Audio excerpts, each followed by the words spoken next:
গতদিন আমরা হচ্ছিল বন্ড অ্যাঙ্করেজের এই টপিকসটা শুরু করছিলাম, আজকে ওটাই কন্টিনিউ করবো। এখানে বন্ড স্ট্রেস বা এগুলো আমাদের পড়া হয়েছিল। আমরা আজকে শুরু করবো হচ্ছিল এই পর্যন্ত দেখানো হয়েছিল, তাই তো? আচ্ছা, আমি জাস্ট একটু ব্রিফলি বলে আসি। সেটা হচ্ছিল যে আমরা বেসিক্যালি একটা বিমের ক্ষেত্রে যে টেনসাইল রিইনফোর্সমেন্ট দেওয়া হয় সেটার ডেভেলপমেন্ট লেন্থ কতটুকু প্রয়োজন সেটা নিয়ে অ্যাকচুয়ালি কথা বলতেছিলাম লাস্টে। তো সেই ডেভেলপমেন্ট লেন্থের জন্য আমরা একটা জেনারেল ইকুয়েশন, যেটা এসিআই কোড আমাদেরকে সাজেস্ট করে বা প্রেসক্রাইব করে, সেটা দেখছিলাম যে এখানে আসলে কি কি প্যারামিটার এটার সাথে ইনভলভ অবস্থায় থাকে। এখানে মোটামুটি আমরা আলোচনা করছিলাম যে যে কি কি প্যারামিটার আসতেছে, যে কভার কনক্রিট কতটুকু, বার স্পেসিং কতটুকু, বা কনফাইনিং রিইনফোর্সমেন্ট বা যেটাকে আমরা শেয়ার রিইনফোর্সমেন্ট বলি, এইটা কতটুকু আছে সেইগুলো। দেন হচ্ছে হলো যে রিইনফোর্সমেন্ট আমরা ইউজ করতেছি তার হচ্ছে হলো টেনসাইল স্ট্রেংথ কত, ফিল্ড স্ট্রেংথ যেটা, অথবা হচ্ছে বার ডায়ামিটার, এই সব প্যারামিটার গুলো আসলে প্রয়োজন হয়। তো এটা তোমরা ইকুয়েশনটা দেখে মোটামুটি একটা আইডিয়া করতে পারতেছো যে যদি সব জায়গার কভার, তারপরে হচ্ছে রিইনফোর্সমেন্টের ডায়ামিটার, যেটা শেয়ার রিইনফোর্সমেন্ট, এরকম যদি করতে হয় এটা আসলে একটু কমপ্লিকেটেড হয়ে যায়, অনেক ডিটেইল আসলে ক্যালকুলেশন করে দেন ডেভেলপমেন্ট লেন্থটা বের করতে হবে। তো প্র্যাকটিক্যাল ইউজের জন্য আমাদেরকে কিছুটা সিম্পলিফিকেশনের দরকার হবে, যেটা আমি একটু পরে দেখাবো। ইন এডিশন, এই যে প্যারামিটারগুলো এখানে বলা আছে, যে tensile strength of concrete, thickness of concrete, cover, diameter, shape, transverse stirrup, এই কয়েকটা প্যারামিটারের বাইরেও আরো কিছু প্যারামিটার আছে যেগুলোর উপরে এই ডেভেলপমেন্ট লেন্থটা কিছুটা হলেও ডিপেন্ড করে। সেই প্যারামিটারগুলোকে ইনকর্পোরেট করে এসিআই কোড আমাদেরকে জাস্ট আগে যেই ইকুয়েশনটা দেখলাম সেটার সাথে দেখো কিছু প্যারামিটার মাল্টিপ্লিকেশন হিসাবে, ফ্যাক্টর হিসাবে দিয়ে, বা ডিভাইড করার একটা ফ্যাক্টর হিসাবে দিয়ে আমাদেরকে সাজেস্ট করতেছে। এই প্যারামিটার গুলো আসলে কি কি সেটা আমাদেরকে একটু ভালো করে বুঝতে হবে, কারণ প্র্যাকটিক্যালি যদি তুমি ইউজ করতে যাও তখন তোমার এই প্যারামিটার গুলো লাগবে। তার মানে ডিটেইল যে ইকুয়েশনটা আমরা দেখলাম সেইটারই একটা মডিফাইড ভার্সন হচ্ছিল এটা। এখানে কিছু আদার প্যারামিটার ইনকর্পোরেট করা আছে। সো ফার্স্টটা যদি আমরা দেখি, যে কাস্টিং পজিশন ফ্যাক্টর। তো কাস্টিং পজিশন ফ্যাক্টরে যেটা হচ্ছে বলতেছে যে more than 12 inch of fresh concrete is placed below horizontal reinforcement and other situation. এভাবে আসলে বললে এভাবে বুঝতে পারবে না। আমরা যদি সিচুয়েশনটাকে একটু ড্র করার চেষ্টা করি তাহলে বুঝো যে কি হয়। সে ধরো এটা একটা বিম, ক্যান্টিলিভার বিম। আমরা নেগেটিভ রিইনফোর্সমেন্টের জন্য ডেভেলপমেন্ট লেন্থ চিন্তা করব। তার মানে আমরা এই রিইনফোর্সমেন্টটা, এইটার জন্য এলডি কত সেটাই আমাদেরকে বের করতে হবে। তো সেই ক্ষেত্রে বলা হচ্ছে যে যে রিইনফোর্সমেন্টটার আমি ডেভেলপমেন্ট লেন্থ বের করব, এর নিচে, দ্যাটস মিন এর নিচে যদি মোর দ্যান 12 ইঞ্চ কনক্রিট কাস্টিং করা হয়, সেই ক্ষেত্রে এই ফ্যাক্টরটাকে বলা হচ্ছে 1. আর যদি আদার সিচুয়েশন বলতেছে, দ্যাটস মিন হচ্ছে লেস দ্যান 12 ইঞ্চি ফ্রেশ কনক্রিট যদি থাকে, সেই ক্ষেত্রে ফ্যাক্টরটা ধরতে বলতেছে 1। এগুলো ইম্পেরিক্যাল ফ্যাক্টর, তারা বিভিন্ন টেস্ট করে এগুলো জেনারেলি ডেভেলপ করে।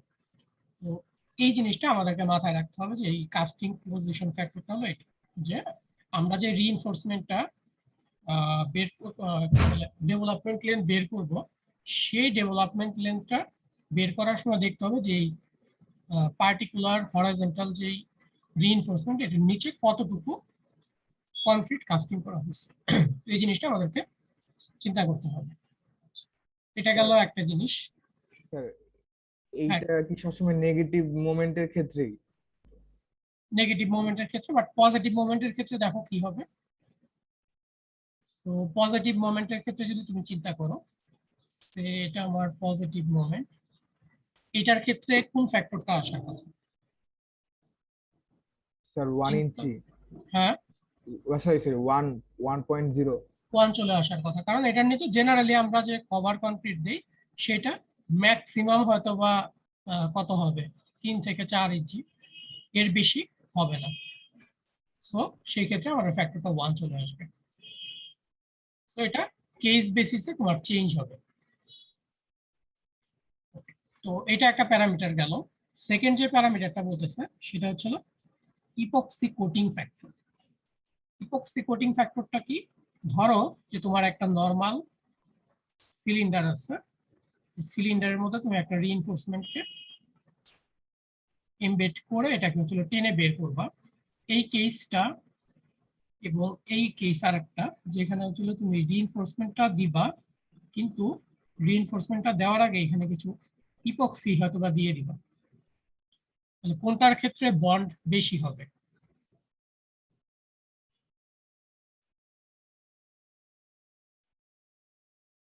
হুম,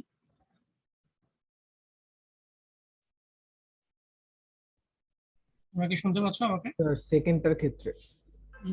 এটা ডিরেক্টলি আসলে বলা যাবে না, কারণ এটা হচ্ছে তুমি যখন কংক্রিট কাস্টিং করবা তখন এই রিইনফোর্সমেন্টটাকে ভিতরে এমবেড করে রাখা হচ্ছে, সো এটার বন্ডটা একরকম হবে। আর এইখানে যেটা হবে যে ফার্স্টে তুমি হয়তোবা এরকম ছিদ্র করে রাখবা, দেন হচ্ছে ইপক্সি দিবা, তারপরে হচ্ছে স্টিলটাকে দিবে। সো এটার ক্ষেত্রে বন্ডটা একটু কম হওয়ার কথা, কারণ এটা একটা উইক পয়েন্ট হয়ে যাবে। ঠিক আছে, সো এই ক্ষেত্রে হয়তোবা আমাদের স্ট্রেংথ একটু কম পাবো আমি। আচ্ছা, এখন এই যে ইপক্সি কোটেশন, এইটার উপর ডিপেন্ড করে আমাদেরকে ফ্যাক্টর গুলো বলা আছে। যে যদি ইপক্সি কোটেড বা জিঙ্ক কোটেড হয় এবং epoxy dual coated bar or wire, যে কোনো টাইপের ইপক্সি টাইপ হলো, প্লাস বলতেছে কভার হচ্ছে লেস দেন 3 ডিবি, যে কংক্রিট কভার থাকতেছে সেটা হচ্ছিল বার ডায়ামিটার 3 গুণের চেয়ে কম, অথবা ক্লিয়ার স্পেসিং বলা হচ্ছে লেস দেন 6 ডিবি। যদি এই কন্ডিশনগুলো ফুলফিল করে তাহলে আমাকে ফ্যাক্টরটা বলতেছে 1.5। আর আরেকটা জিনিস বলতেছে, যদি শুধু উপরের কন্ডিশনটা ফুলফিল করে, যে all other epoxy coated or zinc আর epoxy dual coated bar or wire, but এইটা তাহলে কি হবে? More than 3 db, more than 6 db, যদি এরকম কেস হয়, মানে আদার যত কেস আছে সেটা বলতেছে, সেটার ক্ষেত্রে ফ্যাক্টরটা হচ্ছে 1.2। আর বলতেছে যদি আনকোটেড বা জিঙ্ক কোটেড গ্যালভানাইজড রিইনফোর্সমেন্ট হয় সেটা বলা হচ্ছিল 1। এখন আমার প্রশ্ন যেটা সেটা হলো যে এই যে ইপক্সি কোটেড এবং আনকোটেড, এই জিনিসগুলো আসলে আমাদের কোন ক্ষেত্রে ইপক্সি দিতে হবে বা কোন ক্ষেত্রে ইপক্সি দরকার হবে না, এটা কি তোমরা বুঝতে পারো যে কখন ইপক্সি লাগতে পারে আরসিসি তে? কোনো এক্সাম্পল তোমাদের দেখা মতে আছে যে ইপক্সি ইউজ করা হয়?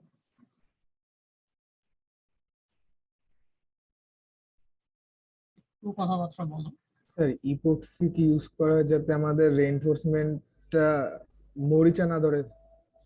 আহ না, ইপক্সিটা আসলে মরিচা না ধরার জন্য আসলে করা হয় না, অ্যাকচুয়ালি করা হয় অন্য একটা পারপাস।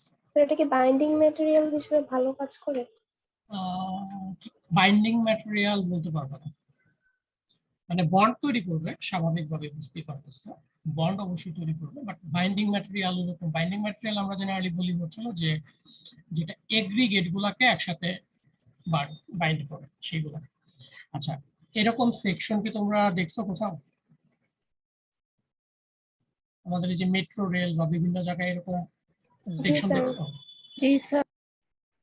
সেকশন গুলা যখন তৈরি করা হয় তখন হয়তো বা অনেকে দেখে থাকতে পারো যেরকম ছিদ্র মতো জায়গা রাখা ছিল, তাই না?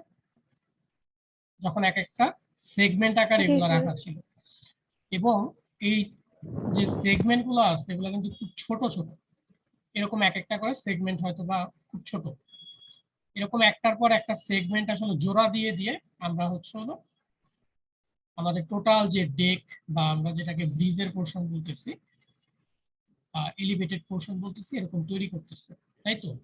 মানে এটা একটা আলাদা পোর্শন, এটা একটা আলাদা পোর্শন, এটা একটা আলাদা পোর্শন। এখন তোমাদের মাথায় কি কখনো কোশ্চেন আসছে যে এখানে আসলে কিভাবে জয়েন্টটা দেয়? স্ক্রু দিয়ে। স্ক্রু দিয়ে জয়েন্ট দেওয়া যাবে? স্যার এই যে মানে যে হোলগুলোর এদিকে স্যার একটা যে এক্সট্রা রড দেয় সেটা হলো হ্যাঁ। এরকম করে জয়েন করে। আচ্ছা, ঠিক আছে। তাহলে যে কাজটা করে যে আমাদের, আমি আসতেছি এটাতে, আমাদের অ্যাকচুয়ালি দুইটা পোর্শন আছে কংক্রিটের।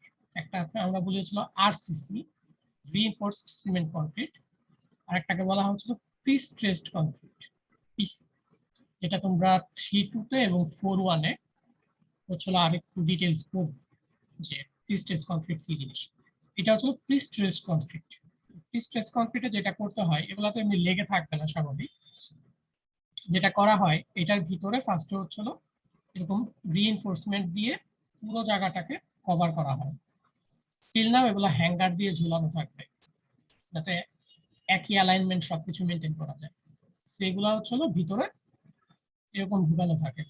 প্রতিটা রিইনফোর্সমেন্ট বলো, স্ট্রাট বলে অনেক সময়, এই সবগুলাকে একসাথে হচ্ছিল তুমি ভিতরে ঢুকাই দিবে। ঢুকানোর পরে দেখবা যে কিছু মেকানিক্যাল ডিভাইস আছে, সেই ডিভাইস দিয়ে এগুলোকে টেনে লম্বা করার চেষ্টা করা হয়। একদিকে অ্যাঙ্কর করা থাকে, এরকম একদিকে অ্যাঙ্কর করা থাকে, অ্যাঙ্কর করে এটাকে টেনে কিছুটা লম্বা করা হয়। রিইনফোর্সমেন্টটাকে লম্বা করে দেন হচ্ছে হলো এই যে ছিদ্র জায়গাটা আছে, এই ছিদ্র জায়গার ভিতরে ইপক্সি ঢুকানো হয়। তারপরে যখন ইপক্সিটা শুকায় যায় ভিতরে, ইপক্সি শুকায় গেলে এই জায়গার তারগুলাকে কেটে দেওয়া হয় এবং এদিকে জ্যাক যেটা আছে এটাকেও খুলে ফেলা হয়, রিমুভ করে ফেলা হয়। তখন যে জিনিসটা হবে যে যেহেতু তুমি স্টিলটাকে আগে থেকে লম্বা করে রাখছিলা এবং এটাকে ইপক্সি দিয়ে তুমি এখানে লাগাই দিচ্ছ, এখন এটা কিন্তু আর ছোট হতে পারবে না। তাহলে সে কি করবে, সে কংক্রিটের যে প্রতিটা ডেক আছে এগুলোকে একটার সাথে আর একটাকে আটকায় রাখবে। এইসব প্রি স্ট্রেস কংক্রিটের ক্ষেত্রে আমাদের জেনারেলি হচ্ছে হলো ইপক্সি প্রয়োজন হয় প্রি স্ট্রেসিং এর জন্য। তো ইপক্সিটা আমাদের নর্মাল আরসিসি তে হয়তো বা লাগে না, আমরা এখন একাডেমিককে যা পড়তেছি এই আরসিসি তে, বাট নেক্সট সেমিস্টারে যে তোমরা যখন প্রি স্ট্রেস কংক্রিটের হালকা একটু পোর্শন পড়বা বা 4-1 যে দেখবা যে আরেকটা কোর্স আছে যে প্রি স্ট্রেস কংক্রিট, এটা যেমন আরসিসি এটা প্রি স্ট্রেস কংক্রিট, তো সেইগুলা ক্ষেত্রে আমাদের আসলে এই ধরনের ইপক্সির প্রয়োজন হয়। সো এই দুইটার মেইনলি আমাদের হচ্ছে হলো প্রি স্ট্রেস কংক্রিটের ক্ষেত্রে লাগবে। আমাদের পার্টিকুলার এই কোর্সে মোস্ট অফ দ্য টাইম আমরা হচ্ছে আনকোটেড যেটা আছে ফ্যাক্টর সেটাই আসলে ধরতে হবে। আর জিনিসগুলো জেনে রাখো, এগুলো ভবিষ্যতে কাজে লাগবে। আচ্ছা, তো এখানে আরেকটা লিমিটেশন আছে। হ্যাঁ, কেউ কিছু বলতে চাচ্ছিলেন? স্যার আনকোটেড তাহলে স্যার আরসিসির জন্য স্যার, আর ইপক্সি হচ্ছে sir prestressed concrete. Generally বলতেছি আমি, ঠিক আছে? আরসিসি তে জেনারেলি ইপক্সি দেওয়া হয় না। আচ্ছা, এখন এই যে দুইটা ফ্যাক্টর আছে, এই দুইটা ফ্যাক্টর নিয়ে আমরা এতক্ষণ কথা বললাম, কিন্তু এসিআই কোড আমাদেরকে এটাও বলে আমি দুইটা ফ্যাক্টর যখন নিব তখন এই ফ্যাক্টর দুইটার মাল্টিপ্লিকেশন 1.7 এর চেয়ে বেশি হতে পারবে না। তো এই জিনিসটা আমাদেরকে মাথায় রাখতে হবে। যেটা ধরো 1.3 হলো 1.5 হলো, মাল্টিপ্লাই করলে অনেক বেশি হয়ে যাবে, তখন আমাকে 1.7 ধরতে হবে, আদারওয়াইজ অনেক বেশি ডেভেলপমেন্ট লাগবে। সো এই কন্ডিশনটা আমাদেরকে মাথায় রাখতে হবে। এরপর যে ফ্যাক্টরটা আছে সেটা হচ্ছে হলো সাই এস, সেটা হচ্ছে হলো রিইনফোর্সমেন্টের সাইজ ফ্যাক্টর। এটা মোটামুটি কনস্ট্যান্ট দুইটা জিনিস। একটা বলতেছে যে নাম্বার 6 অর স্মলার ডায়ামিটার বারের জন্য যে 0.8 ইউজ করতে হবে, আর নাম্বার 7 অর লার্জার বার সেটার জন্য 1। তো এখানে একটা জিনিস আমি ক্লিয়ার করে দেই, সেটা হলো নাম্বার 6 এবং নাম্বার 19 কনফিউজ হওয়ার কিছু নাই। এই নাম্বার 6 এর অর্থ হচ্ছে হলো আমরা যেটাকে নাম্বার 6 বলে থাকি, দ্যাটস মিন 6/8 ইঞ্চ। এখানে নাম্বার 19 বলতে যেটা বোঝাচ্ছে সেটা হচ্ছে 19 মিলিমিটার। সো দুইটা আসলে একই জিনিস, বাট এখানে মিলিমিটারে, ইন টার্মস অফ মিলিমিটার। আর এটা হলো নাম্বার 6 বলতে এটা আমেরিকান সিস্টেম, যে নাম্বার 6 বলতে 6/8 ইঞ্চ ধরে। আর ব্রিটিশ যেটা আছে, ব্রিটিশটা হচ্ছে নাম্বার 19 বলতে ওটা 19 মিলিমিটার করছে। সো এখানে আমরা আমাদের পার্টিকুলার কোর্সে আমরা কিন্তু এপিএস সিস্টেমে করতেছি। সো নাম্বার 6 আমাদের চিন্তা করতে হবে, নাম্বার 9টা আমাদের জন্য এই মুহূর্তে প্রয়োজন নাই, বাট প্র্যাকটিক্যাল কাজে আবার বাংলাদেশে মিলিমিটার ইউজ করা হয়। আচ্ছা, তাহলে গেল এই তিনটা ফ্যাক্টর সম্পর্কে আমাদের একটা আইডিয়া পেলাম। এখন আরেকটা ফ্যাক্টর আছে, যেটা হচ্ছিল কনক্রিটের ফ্যাক্টর, কনক্রিটের যে এগ্রিগেট আছে সেটা। তো এখানে দেখো দুইটা ফ্যাক্টর আছে, খুব ইজি। একটা হচ্ছে যে light weight aggregate concrete factor, যদি এরকম হয় সেই ক্ষেত্রে বলতেছে যে 0.75 হতে হবে এই ফ্যাক্টরটা।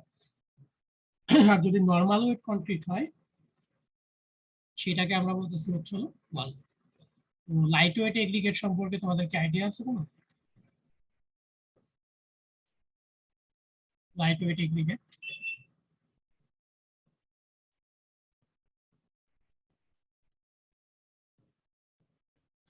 কথাবার্তা বলো।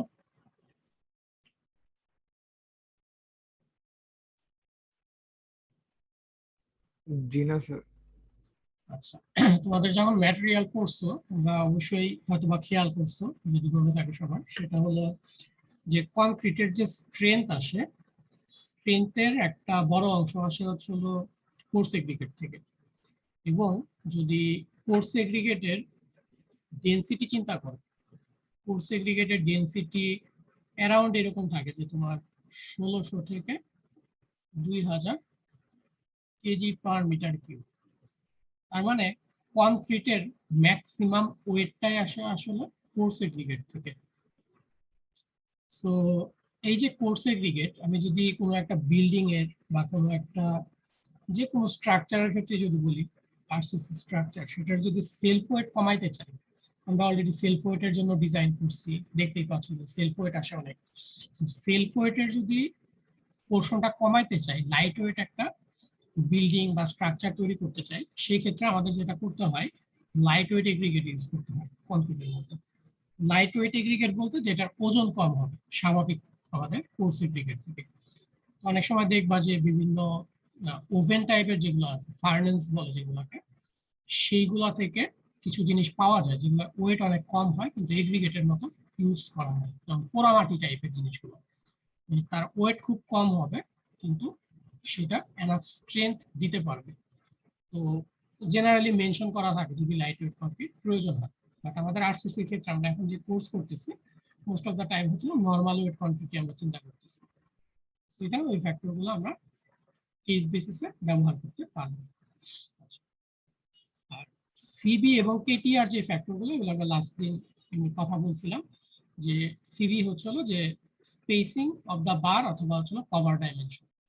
সো এগুলো আমরা মোটামুটি এখন জানি যে স্পেসিং কি জিনিস, দুইটা বারের মধ্যে যে ডিসটেন্স সেটা হচ্ছে স্পেসিং, আর cover dimension as it is বুঝতে পারতেছি। আর ট্রান্সভার্স রিইনফোর্সমেন্ট যেটা, সেটা হচ্ছে শেয়ার রিইনফোর্সমেন্ট আমি কতটুকু দিচ্ছি তার উপরে ডিপেন্ড করতেছে। তো এটা হচ্ছে কেটিআর। এখন এই যে পুরো ইকুয়েশনটা, এই ইকুয়েশনটা আসলে দেখো যে অনেক কিছু আসলে ক্যালকুলেট করতে হবে, এই সবগুলো ফ্যাক্টর ক্যালকুলেট করতে হবে, তারপর সিবি কেটিআর এইগুলো সব করে দেন হচ্ছে আমি একটা রিইনফোর্সমেন্টের বার ডায়ামিটার বের করব। তো প্র্যাকটিক্যালি এটা আসলে খুব কমপ্লিকেটেড হয়ে যায়। এই কারণে এসিআই কোড আমাদেরকে খুব সিম্পল কিছু ইকুয়েশন প্রপোজ করে, ওই ডিটেইল ইকুয়েশনের উপরে ডিপেন্ড করে। জিনিসটা এরকম না যে এটাকে বাদ দিয়ে দিচ্ছি, এইটাকেই সিম্পলিফাই করে এখানে সিবি কেটিআর এগুলো আর প্রয়োজন নাই, এগুলো না দিয়ে ওরা আমাদেরকে আরেকটু সিম্পলিফাই করে এরকম কিছু ইকুয়েশন দিচ্ছে এই টেবিলে। যে টেবিলটা কি বলতেছে দেখো, কেস হচ্ছে তিনটা আলাদা আলাদা কেস বলতেছে। ধরো আমি এই পার্টিকুলার রিইনফোর্সমেন্টের জন্য বের করতে চাচ্ছি, ডেভেলপ করতে বলতেছে যে clear spacing of bar or wire being developed or spliced. তার মানে এখানে যে ক্লিয়ার স্পেসিং আছে সেটা যদি বার ডায়ামিটারের থেকে বড় হয়, ডিবি বলতে বোঝাচ্ছে বার ডায়ামিটার, এর চেয়ে বড় হয়, ক্লিয়ার কভার যেটা আছে, দ্যাটস মিন এখানে যে ক্লিয়ার কভার থাকবে বোথ সাইডে, ক্লিয়ার কভারটা যদি ডিবি এর চেয়ে বড় হয় এবং স্টিরাপ টাই যেগুলো আছে সেটা যদি আমাদের কোডের যে মিনিমাম আছে তার চেয়ে বেশি হয়, তাহলেই আমরা হচ্ছে এই পর্যায়ে চলে যাব। কোড মিনিমাম বলতে কি বোঝাচ্ছে আশা করি তোমরা বুঝবা।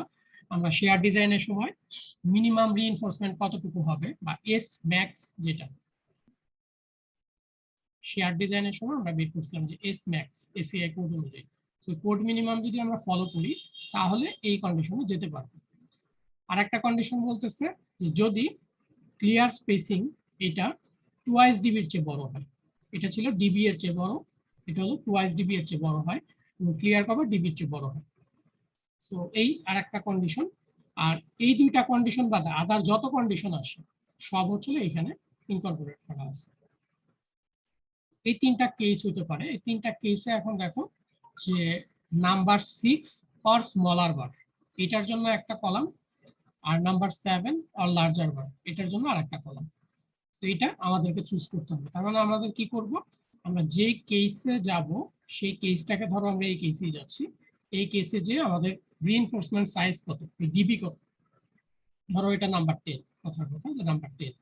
সো নাম্বার 10 হলে আমরা হচ্ছে এই কেস থেকে এইখানে চলে যাব। আর এখানে তিনটা ভ্যালু থাকার কথা, এখানে একটা বলা আছে সেম অ্যাজ আবার, তার মানে এই ইকুয়েশনটা এখানে ব্যবহার করতে হবে। এরকম কেস বেসিসে আমাদের হচ্ছে ইকুয়েশন গুলো ব্যবহার করতে হবে। তাহলে ইকুয়েশন গুলো একটু পার্থক্য দেখো। তো আগেরটা ছিল 3/40, দেন আরো কিছু প্যারামিটার। এখানে সব জায়গায় হচ্ছে 60E, এই জিনিসটা কমন আছে এইগুলো। ফ্যাক্টর যেটা আছে, ফ্যাক্টরটাকে ওরা অ্যাকচুয়ালি কিছু চেঞ্জ করছে, 25, 20, 40, 3/40, এখানে 3/50। এখন মনে হতে পারে এগুলো কিভাবে আসছে, এগুলো আসলে যে তোমার হচ্ছে সাই সি এই টাইপের যে জিনিসগুলো আছে এগুলাকে এখানে ইনকর্পোরেট করে দেন হচ্ছে একবার এই ইকুয়েশনগুলো লিখে দিচ্ছে। তো আমরা হচ্ছে জেনারেলাইজড এই ইকুয়েশনগুলো ব্যবহার করবো আমাদের প্র্যাকটিক্যাল ইউজের ক্ষেত্রে, কারণ ওটা অনেক কমপ্লিকেটেড হয়ে যাবে। এখন আমি যতই এখানে কথাবার্তা বলি না কেন, আমার ধারণা হচ্ছে আমরা ম্যাথ করলে জিনিসটা আরেকটু ক্লিয়ারলি বুঝতে পারবো। ঠিক আছে, এখন দেখো কি বলতেছে যে একটা বিম কলাম জয়েন্ট, ঠিক আছে, এই বিম কলাম জয়েন্টের জন্য নেগেটিভ রিইনফোর্সমেন্টের আমাদের হচ্ছে এই রিইনফোর্সমেন্টের জন্য ডেভেলপমেন্ট লিঙ্ক কত বের করতে হবে। আমি একটু প্রবলেমটা পড়ি কারণ এখানে অনেক ইনফরমেশন আছে যেগুলো আমাদের কাজে লাগবে। A beam column joint, the continuous beam frame, building frame is shown in the following figure. Based on the frame analysis, the আমি হচ্ছে একটু শেয়ারটা অফ করে আবার শেয়ার দিচ্ছি, লেফট সাইডটা কেটে যাচ্ছে।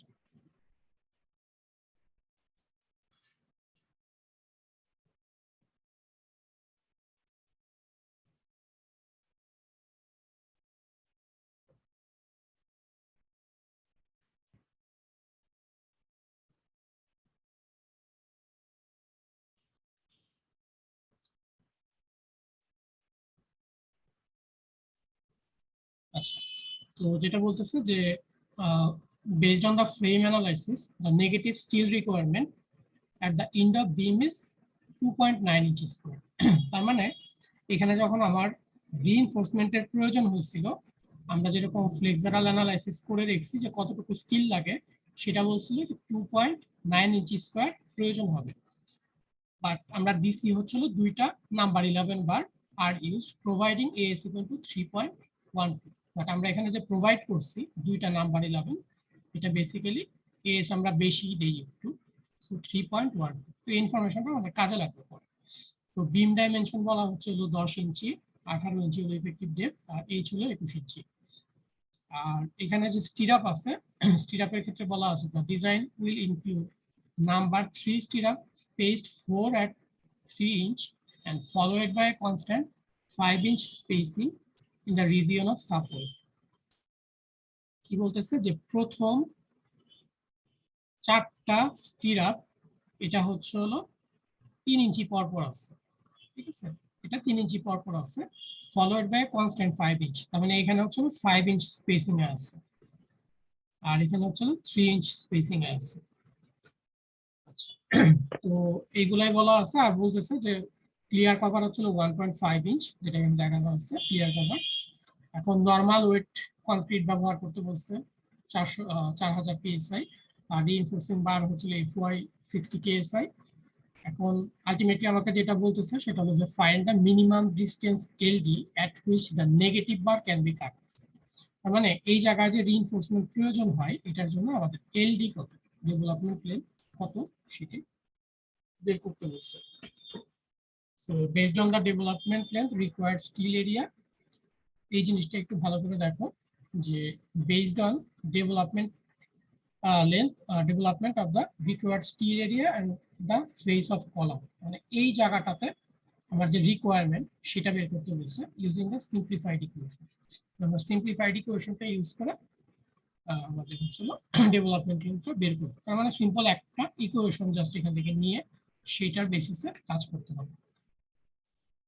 তো এইখানে তোমাদের লেফট সাইডের যে পোর্শনটা এইটা নিয়ে আমি আজকে কথা বলবো না, আমি কন্টিনিউয়াসলি এখন এই প্রবলেমটাকে সলভ করে যাব। তো আমরা এখন শুধুমাত্র এই বিমের যে পোর্শনটা আছে ডেভেলপমেন্ট লেন্থ এটার জন্য বের করবো। আরো কিছু জিনিস আছে এখানে তোমাদের অপরিচিত মনে হতে পারে, এগুলো আমরা ধীরে ধীরে পরে আসবো। সো আমরা প্রথমে যে ইনফরমেশন গুলো লাগবে সেগুলো আগে বের করে নিই। আমাদের দুইটা বেসিক ইনফরমেশন লাগে, সেটা হলো যে ক্লিয়ার স্পেসিং অফ বার আর হচ্ছে হলো ক্লিয়ার কভার কতটুকু সেটা। আমরা যেহেতু বিম কলাম জয়েন্টের ডেভেলপমেন্ট লেন্থ বের করতে চাচ্ছি, এই রিইনফোর্সমেন্টটা এটা হলো টপ রিইনফোর্সমেন্ট। টপ রিইনফোর্সমেন্টের স্পেসিং লাগবে, দুইটা রিইনফোর্সমেন্টের মাঝখানে কতটুকু জায়গা আছে। আমি যদি বের করতে চাই আমার টোটাল উইডথ হচ্ছে 10 ইঞ্চি, আর ক্লিয়ার কভার বলা আছে স্টিরাপের ক্ষেত্রে 1.5 ইঞ্চি, তাহলে 1.5 ইঞ্চি 1.5 ইঞ্চি 3 ইঞ্চি বাদ যাবে, মাইনাস হচ্ছে 2 ইন্টু 1.5 ইঞ্চি। তারপরে এই যে রিইনফোর্সমেন্টটা আছে এই রিইনফোর্সমেন্টটার নিজের ডায়ামিটার হচ্ছে 3/8 ইঞ্চি স্টিরাপ যেটা আছে, তাহলে এরকম কয়টা স্টিরাপ যাবে, একটা দুইটা, তাহলে 2 ইন্টু 3/8 ইঞ্চি। আমাদের যেহেতু মাঝখানে জায়গাটা দরকার, যে রিইনফোর্সমেন্টটাকে আমরা চিন্তা করতেছি সেইটার ডায়ামিটারটাও দুই দিক থেকে বাদ যাবে, তাহলে 2 ইন্টু নাম্বার 11 বার, তাহলে 11/8। এটা করলে আমাদের আসতেছে হচ্ছে 3.5 ইঞ্চ। তো 3.5 ইঞ্চটা দেখতে হবে যে আমার ডিবির চেয়ে বড় নাকি টুয়াইস ডিবির চেয়ে বড়, সেই জিনিসটা চেক করতে হবে। আমরা এখানে টুয়াইস ডিবি যদি বের করি, ডিবি বলতে হচ্ছিল যেই বারটা নিয়ে আমরা কাজ করতেছি, কারণ এটা 11/8 ইঞ্চ, তাহলে 2 ডিবি 2.75, তাহলে এটা দেখতে পাচ্ছি আমরা যে 2.75 এর চেয়ে বেশি, মানে 2 ডিবি এর চেয়ে বড়। এটা ওকে আছে, ডিবির চেয়ে বড়, বাট এটা 2 ডিবির চেয়ে বড়। আমাদের যে কেসটা সেখানে যাইতে হলে এই দুইটার মধ্যে চেক করতে হবে, এটা একটা গেল। আর সেকেন্ড হচ্ছে হলো যে 11 নাম্বার বার যেটা আমরা ইউজ করতেছি সেইটার ক্লিয়ার কভার কত, এটা হচ্ছে হলো স্টিরাপের ক্লিয়ার কভার, যে এর বাইরে কতটুকু ডিস্টেন্স আছে ফেস থেকে। তাহলে 11 নাম্বার বারের যদি আমি ফেস থেকে ডিস্টেন্স চিন্তা করি তাহলে হবে 1.5 ইঞ্চি প্লাস হচ্ছে হলো আমার একটা স্টিরাপ ডায়া, তাহলে 1.5 ইঞ্চি প্লাস হচ্ছে একটা স্টিরাপ ডায়া, এটা করলে আমাদের আসতেছে 1.875 ইঞ্চ, যেটা ডিবি এর চেয়ে বড়। ডিবি হচ্ছিল আমাদের 11 ইঞ্চি, সরি 11/8 ইঞ্চি, 1.375। তো আলটিমেটলি আমরা এখান থেকে দুইটা জিনিস পাচ্ছি, এক হচ্ছে হলো যে ক্লিয়ার কভারটা ডিবি এর চেয়ে বড়, আর ক্লিয়ার স্পেসিং যেটা আছে সেটা হচ্ছে 2 ডিবি এর চেয়ে বড়। এই ইনফরমেশনটা নিয়ে আমাদের হচ্ছে হলো সেই টেবিলটায় যেতে হবে, কোন কন্ডিশন স্যাটিসফাই করতেছে। তাহলে আমাদের স্যাটিসফাই করতেছে হচ্ছিল এই কন্ডিশনটা, ক্লিয়ার স্পেসিং যেটা এটা হচ্ছিল টুয়াইস ডিবি এর চেয়ে বড়, আর ক্লিয়ার কভার যেটা আছে সেটা ডিবি এর চেয়ে বড়। তাহলে আমরা এই জায়গায় চলে যাব, যাওয়ার পরে আমরা দেখতেছি যে আমার 11 বার হচ্ছিল আমাদের প্রয়োজন 11 বারের জন্য, তাহলে 11 বার হচ্ছিল এই রেঞ্জে পড়বে, নাম্বার 7 থেকে বড়, তাহলে আমাদের আসবে হচ্ছিল সেম অ্যাজ এভার এটা, মানে এই ইকুয়েশনটা আমাদের ইউজ করতে হবে। তাহলে এলডি ইকুয়াল টু হবে এই পুরো ইকুয়েশনটা ডিভাইডেড হচ্ছে 20। তো এখন আমরা ওই ইকুয়েশনটা এখানে নিলাম, যে ইকুয়েশনটা ওখান থেকে নিয়ে আসলাম যে আমাদের এলডি রিকোয়ার্ড কত, সেটা FY 60 ই ডিভাইডেড 20 ল্যামডা ইনটু আবার FC প্রাইম ইনটু হচ্ছে ডিবি। তো এখানে আমরা ডিবি জানি, FC প্রাইম আমাদের গিভেন আছে শুধু, তারপরে FY গিভেন আছে, যেগুলো আমাদের জানতে হবে সেগুলো হচ্ছে হলো এই ফ্যাক্টর গুলো সাই এবং ল্যামডা। এই ফ্যাক্টর গুলো এই যে সাই এবং ফ্যাক্টর গুলো আমরা একটু দেখি, টি ই আর হচ্ছে হলো ল্যামডা। আমরা এখান থেকে না দেখে ওইখানে চলে যাব, কত আসে। এখন আমাদের যে ফ্যাক্টর গুলো লাগবে সেটা তোমরা একটু আমাকে বলো যে কি কি হওয়ার কথা। সাই টি ই আর হচ্ছে ল্যামডা। এখন হচ্ছে হলো তোমাদের টাস্ক, বলো আমাকে কত হবে কোন ফ্যাক্টরটা। আমরা আসলে এই টপ রিইনফোর্সমেন্ট কি করতে চাচ্ছি, যেটা বলা আছে অলমোস্ট 18 ইঞ্চি উপরে থাকবে বটম ফেসের। তোমরা কি শুনতে পাচ্ছ আমাকে? জি স্যার। একটু বলো কথা বলছো। ফার্স্টে দেখো যে টি, সাই টি কাস্টিং পজিশন ফ্যাক্টর, এটা কত হবে? স্যার 1.3। 1.3 এটা 1.3। দেন ইপক্সি কোটিং ফ্যাক্টর 1 আর কংক্রিটের এগ্রিগেট ফ্যাক্টর স্যার 1 1 হবে, কারণ আমাদেরকে নরমাল ওয়েট কনক্রিট বলা আছে। যদি লাইট ওয়েট কনক্রিট বলা থাকে সেক্ষেত্রে কিন্তু এটা 0.75 হবে। আমাদের নরমাল ওয়েট কনক্রিট বলা আছে, আমরা এখানে 1 ধরবো। তাহলে এই ফ্যাক্টর গুলো এখান থেকে চুজ করে দেবা, সিম্পল জিনিস। তো সেগুলো এখানে আমি অলরেডি করে রাখছি। এই জিনিসটা যে এখানে যে বার আমরা চিন্তা করতেছি তার নিচে 18 ইঞ্চি পরিমাণ প্রায় কাস্টিং করা হচ্ছে। তো এখানে 12 ইঞ্চির চেয়ে বেশি আছে 1.3, বাকিগুলো। আমরা যদি এখানে এলডি রিকোয়ারটা বের করি, ডিবি হচ্ছিল আমাদের 11/8 ইঞ্চ, যে বারটা নিয়ে আমরা কাজ করতেছি। তো 84.8 ইঞ্চি হলো আমাদের রিকোয়ারমেন্ট। আমি এখানে জাস্ট একটু আঁকার চেষ্টা করি।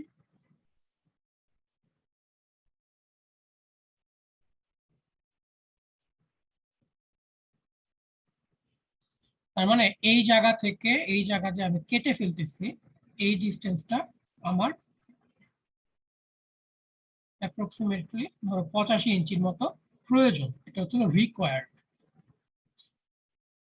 এখন সমস্যাটা কি? সমস্যাটা হলো যে আমরা এএস আমাদের যে রিকোয়ার্ড ছিল সেটা ছিল 2.90 ইঞ্চি স্কোয়ার, এটা ছিল রিকোয়ার্ড। আর আমরা প্রোভাইড যেটা করছি সেটা ছিল কত? 3.12 ইঞ্চি স্কোয়ার, এটা ছিল প্রোভাইডেড।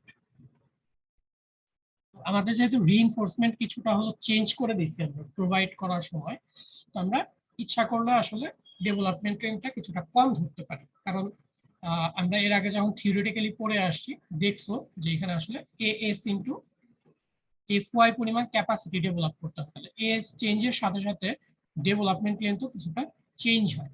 সো আমরা সেইটাকে ইনকর্পোরেট করতে গেলে জাস্ট ঐকিক নিয়ম আর কি, যে এলডি প্রোভাইড হবে হচ্ছে হলো এলডি রিকোয়ার্ড মাল্টিপ্লাইড হচ্ছিল AS required by AS provided. এটা জাস্ট ঐকিক নিয়ম, দুইটাকে ইকুইভ্যালেন্ট করা। তো সেখান থেকে আমরা প্রোভাইড যদি করতে হয় যে আমাদের 84.8 হলো প্রয়োজন হবে, আমাদের রিকোয়ার্ড ছিল 2.9, আমরা প্রয়োজনের বেশি দিছি, সো 3.12। তাহলে এটাকে আমরা কমায় আনতে পারতেছি। তাহলে অ্যাপ্রক্সিমেটলি কত? আমি 78.9 তে আমি ধরলাম 80 ইঞ্চি, জাস্ট অ্যাপ্রক্সিমেট ধরলাম। তাহলে এতটুকু প্রোভাইড করলে হয়ে যাবে। তার মানে আমাকে যেটা বোঝাচ্ছে সেটা হলো যে আমার এটা রিকোয়ার্ড দরকার নেই, 80 ইঞ্চি দূরে যে কাটতে হবে, এই জিনিসটাই আমাদের হচ্ছে মেইনলি জানার বিষয়। বাট তোমাদেরকে এখনই আমি ক্লিয়ার করে দিই একটা জিনিস, আমরা যদিও বলতেছি যে এলডিতে কাটা যাবে, তাহলে কাটা যাবে, বাট আমরা এখানে কাটবো না। আরো কিছু জিনিস আছে সেগুলো আমরা একটু পরে, এই ডেভেলপমেন্ট লেন্থের আইডিয়ার পরে আমরা আরেকটা টপিকসে যাবো হুক, তখন যে আমরা এক বার কাট অফ আরো ডিটেলস করবো। আচ্ছা, তাহলে এটাই হচ্ছে না আমাদের ডেভেলপমেন্ট লেন্থের যে আইডিয়াটা, যে কতটুকু ডেভেলপমেন্ট লেন্থ লাগবে। এখন তোমরা একটু ভালো করে চিন্তা করো, আমরা নেক্সট যে টপিকসটা পড়বো এটার আমি জাস্ট একটু আলোচনা এখানে করতে যাচ্ছি। এই দিকে যদি এই রিইনফোর্সমেন্টটার 80 মিলিমিটার ডেভেলপমেন্ট লেন্থ প্রয়োজন, তাহলে এই দিকে কতটুকু দরকার হবে?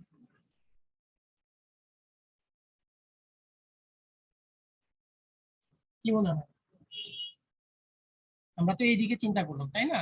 যদি এটা একটা কন্টিনিউয়াস বিম হতো তাহলে তো আমরা ইজিলি এইদিকেও ধরো দিতে পারতাম, তাই না? এইদিকেও হয়তো বা এরকম 80 মিলিমিটারের মতো প্রয়োজন হবে যদি আমরা চিন্তা করি, কিন্তু আমাদের তো কলামের একটা নির্দিষ্ট ডাইমেনশন থাকে। ধরো এখানে কত দেওয়া আছে দেখো, ধরো 21 ইঞ্চি দেওয়া আছে, এখানে 21 ইঞ্চি পর্যন্ত দেওয়া আছে। তো তুমি যদি কনক্রিট কভার চিন্তা করো তাহলে হয়তো বা তুমি দিতে পারবা হচ্ছিল কত, আরো 2 ইঞ্চি বাদ দিয়ে ধরো 19 ইঞ্চির মতো দিতে পারবা। এইদিকে প্রয়োজন 80 ইঞ্চি, বাট এইদিকে হচ্ছে 19 ইঞ্চি। এটা কি আসলে প্র্যাকটিক্যালি ঠিক হচ্ছে, তোমাদের কি মনে হয়? ডেভেলপমেন্ট লেন্থ তো সব দিকেই দরকার, এদিকে যেমন বন্ড দরকার, এদিকেও দরকার হতে পারে। তোমাদের কাছে কি মনে হয়, ঠিক আছে জিনিসটা কিভাবে দিলে? তোমাকে আমার কথা বুঝতেছো আমি কি বলতে চাচ্ছি? না বুঝলে বলো। স্যার একটু আবার বলবেন স্যার? আমি বললাম যে এইখানে যে রিইনফোর্সমেন্টটা আমরা দিচ্ছি সেটা তো বললাম যে 80 ইঞ্চির মতো দিতে হবে। এই দিকে যে আমরা আমাদের 21 ইঞ্চি কলাম আছে মাত্র, এই দিকেও তো আসলে অনেকখানি দূরত্বই যাওয়ার কথা যদি বন্ড দিতে হয় বা এরকম কিছু। বন্ডের জন্য এনাফ জায়গা তো নাই, কি করা যেতে পারে সেটাই জিজ্ঞেস করলাম সহজভাবে। স্যার ডাইমেনশন বাড়াবো কলামের? না, কলামের ডাইমেনশন তো আগে থেকে ফিক্স থাকবে। সেই ক্ষেত্রে আমাদের যেটা করতে হয়, আমরা যে রিইনফোর্সমেন্টটাকে এইভাবে যতটুকু দেওয়া সম্ভব দিয়ে এটাকে হুক দিব, এরকম 90 ডিগ্রি হুক অথবা 180 ডিগ্রি হুক। এবং এখানে মিনিমাম কতটুকু যেতে হবে সেটারও আমাদেরকে ক্যালকুলেট করতে হবে, যেটা আমি পরের টপিকসে যাব, যে হুক লেন্থ কিভাবে চিন্তা করতে হয় বা হুক দিলে তার ডেভেলপমেন্ট লেন্থ কত হয়, সেই জিনিসগুলো আমাদের এর পরের টপিকস হিসেবে আমরা দেখব। ঠিক আছে, তো এর পরের দিন আমরা হয়তো এই যে হুক আছে হুকের পোর্শনটা শুরু করব। এটা শুরু করে দেন হচ্ছিল ওই একই ম্যাথ আমরা হচ্ছিল হুকের জন্য করব, যে হুকের জন্য কিভাবে করতে হবে। ঠিক আছে, তো এটা আশা করি নেক্সট দিন শুরু করব। আজকে শুরু করলে আমি শেষ করতে পারবো না, তাহলে নেক্সট দিন হচ্ছিল এটা শুরু করতে হবে। টাইম নাই, আর হয়তো 3-4 মিনিট আছে। ঠিক আছে, আমি ক্লাস এখানে আজকে শেষ করবো।